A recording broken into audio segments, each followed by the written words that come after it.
Himalaya cotton வேட்டிகள், ஷர்ட்டுகள், wedding celebration.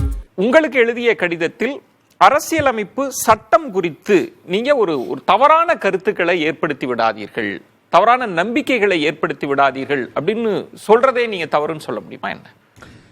அதாவது நீங்கள் ஒரே ஒரு புள்ளியை மேற்கோள் காட்டி சொல்றீங்க, அதாவது அந்த 8வது பாயிண்ட் இல்லையா? எந்த தினம் அதாவது இவிஎம்முக்கு ஆதரவாக வந்த தீர்ப்பை ஏதோ தனக்கே ஆதரவாக வந்த தீர்ப்பை போல என்றைக்கு நரேந்திர மோடி கொண்டாடினாரோ அன்றைக்கே இந்த எலெக்ஷன் கமிஷன், அதுக்கு முன்னால எலெக்ஷன் கமிஷனர் அப்பாயின்மெண்ட் பண்ற முறையை மாற்றி அதிரந்தன் சௌத்ரி அவர்கள் 12 பேருடைய லிஸ்ட்டை வந்து எனக்கு 10 நிமிஷத்துக்கு முன்னால தான் கொடுத்தாங்க, சீஃப் ஜஸ்டிஸ் அதுல இருந்து எடுத்துட்டாங்க என்று சொன்னதும், ஜேபி நட்டா அவர்களுக்கு கீழே ஒர்க் பண்ண ஒரு செக்ரட்டரியையும் புஷ்கர் சிங் தாமி கீழே ஒர்க் பண்ண ஒரு செக்ரட்டரியையும் கொண்டு வந்து எலெக்ஷன் கமிஷனர் அப்பாயின்ட் பண்ணி, ஏன்னா இந்த இடத்துல நான் வந்து ஆரம்பத்திலிருந்து வர விரும்புகிறேன் எலெக்ஷன் கமிஷன். இந்த பாயிண்ட்டுக்கு நான் வர, நீங்க கேட்ட 8வது விஷயத்துக்கு இது முக்கியமானது. அருண் கோயல் அவர்கள் எலெக்ஷன் கமிஷனராக அப்பாயின்மெண்ட் செய்யப்பட்ட போது மரியாதைக்குரிய நீதிபதி if I am right KM Joseph அவர்கள் என்ன கேட்டாங்கன்னா, we are not questioning the credibility but we are questioning the procedure followed என்று சொன்னார்கள். ஏன்னா இல்ல நம்ம இந்த சந்தேகங்களை நீங்க பல விவாதங்கள்ல இதை நேர்பட பேசல கூட வச்சிருக்கீங்க. இதை நான் எதுக்கு இதை சொல்றேன்னா, எதுக்கு இதை சொல்றேன்னா, நீங்க கேக்குறீங்கல்ல, இதை நான் மேற்கோள் காட்டினால் மட்டுமே புரியும். ஏன்னா எதிரிகளுடைய சதிகள் எல்லாம் சுக்குநூறாகி விட்டது என்று பேசினார் பிரதமர். எதுக்கு? இவிஎம்முக்கு ஆதரவாக நீதிமன்றம் தந்த தீர்ப்பை எதிரிகளுடைய சதி விட்டா எலெக்ஷன் கமிஷனே இப்படி கொண்டாடாத போல இருக்கு. அது கொண்டாட வேண்டிய அவசியமே கிடையாது. It's a neutral thing.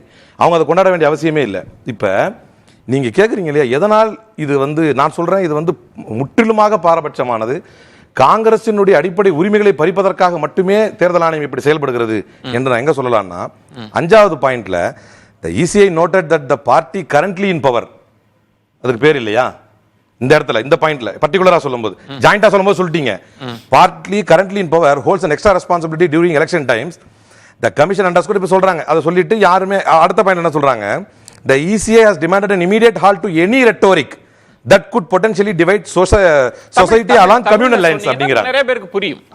அதாவது ECI வந்து உடனடியாக உத்தரவிடுகிறது, எந்த விதமான பேச்சு, வெறுப்பு பேச்சுக்கள், சமூகத்தை பிளக்கக்கூடிய எந்த வெறுப்பு பேச்சுக்களையும் உடனடியாக நிறுத்த சொல்லி.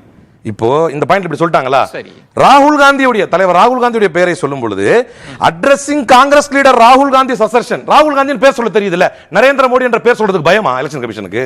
யார் அந்த ரெட்டோரிக்கை பயன்படுத்தினா? சரி சொல்லுங்க, நரேந்திர மோடியும் பேசினாரு, ராகுல் காந்தியும் மதத்தை இழுத்து பேசினாரு, சொல்லுங்க.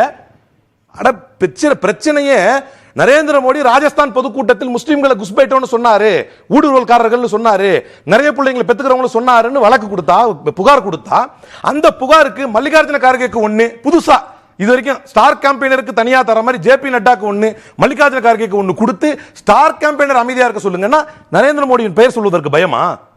இதுல ஏன் நரேந்திர மோடியுடைய பெயர் இல்ல? தலைவர் ராகுல் காந்தியுடைய பெயரை உங்களால் குறிப்பிட முடிகிறது. ஏனால் இன்றைய தினம் வந்து உச்சநீதிமன்றம் ஃபார்ம் 17C உடைய விவகாரத்தை எப்படி கையாண்டு இருக்கிறது என்பதையும் நாம் பார்த்திருக்கிறோம். அந்த ஃபார்ம் 17C வந்து எப்படி டிஸ்கிரிபன்சிஸ் இருக்குன்னு விளக்கி சொல்லும்போது, எலெக்ஷன் கமிஷன் சார்பாக வாதாடக்கூடிய வழக்கறிஞர் சிங் என்ன சொல்றாரு, வந்து இவங்க சொல்ற மாதிரி 6% கிடையாது, ஒரு 1.5 இருந்து 2 வரைக்கும் இருக்கும். என்னங்க இது? 1.5 இருந்து 2% வித்தியாசம் என்பது எவ்வளவு பெரிய வித்தியாசம். புகார், இப்ப நீங்க என்ன சொல்ல வரீங்க அப்படின்னா, இந்த தேர்தல் ஆணையத்தினுடைய கடிதமே வந்து ஒரு பாசாங்கு செய்வது மாதிரி இருக்கு, காங்கிரசுக்கு தான் நெருக்கடி, பரப்புரையில நெருக்கடி கொடுக்குறீங்க. நீங்க நெருக்கடி கொடுக்க வேண்டிய இடம் பாஜகவாக இருக்க, குறிப்பிட வேண்டிய பெயர் பிரதமர் நரேந்திர மோடியின் பெயராக இருக்க, ராகுல் காந்தி என்ன குற்றம் பண்ணாரு? அவர் பெயரை சொல்லக்கூடிய அளவுக்கு அவர் வந்து தேர்தல் ஆணையத்தினுடைய விதிமுறைகளை மீறுபவரோ, தேர்தல் ஆணையம் கொடுக்கக்கூடிய அந்த சரத்துக்களை மீறுபவரோ இல்லை. அப்படியே உங்கள் வாதப்படி ஒரு மீறுபவராக இருந்தாலும் ராகுல் காந்தியின் பெயரை குறிப்பிட தெரிந்த உங்களுக்கு ஏன் நரேந்திர மோடியின் பெயரை குறிப்பிட தெரியவில்லை? முதல் கேள்வி கேட்கிறீங்க, ஏன் பிரதமர் மோடி பெயரை பயன்படுத்தல? இரண்டாவது, உங்களுக்கு கொடுத்திருக்கக்கூடிய அறிவுறுத்தல்ல அரசியல் அமைப்பு சட்டம் ஒழிக்கப்பட்டு விடலாம் அப்படின்னு பேசுவது ஒரு தவறான எண்ணங்களை உருவாக்கி விடும் உங்களுக்கு சொல்றாங்க. அக்னிவீர் திட்டத்தை பத்தி பேசி அந்த மொராலை குலைக்க வேண்டாம் அப்படின்னு சொல்வதற்கு பின்னணியிலும் ஏதாவது கணக்கு இருக்குன்னு யோசிக்க, உங்களுக்கு நெருக்கடின்னு யோசிக்கிறீங்க. என்ன சார் அநியாயம் இது? கான்ஸ்டிடியூஷனுக்கு இவர்கள் எதிரானவர்கள் என்பது வரலாறு சார்.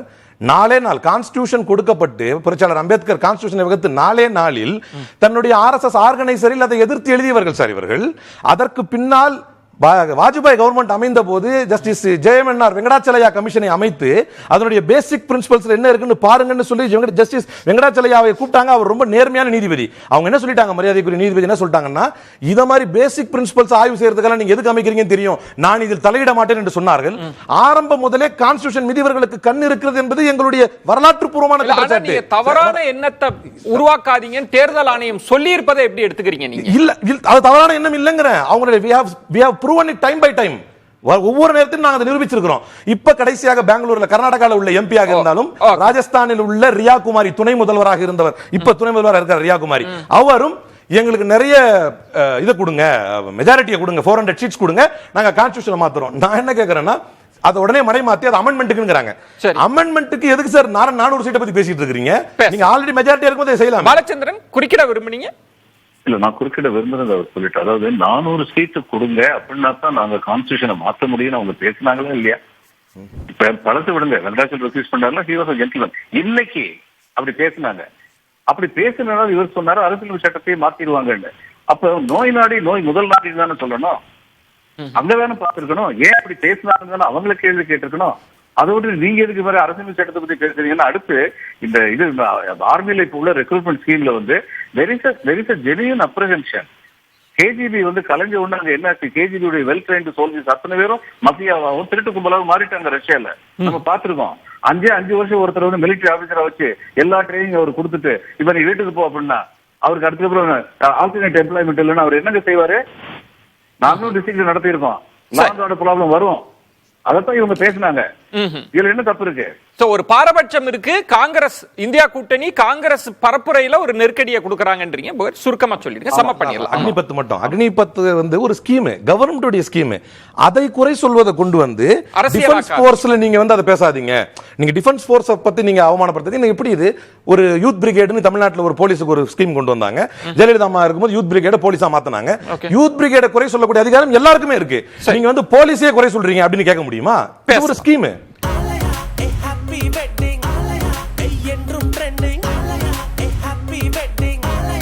ஆலயா காட்டன் வேட்டிகள் ஷர்ட்டுகள் வெட்டிங் செலிப்ரேஷன்.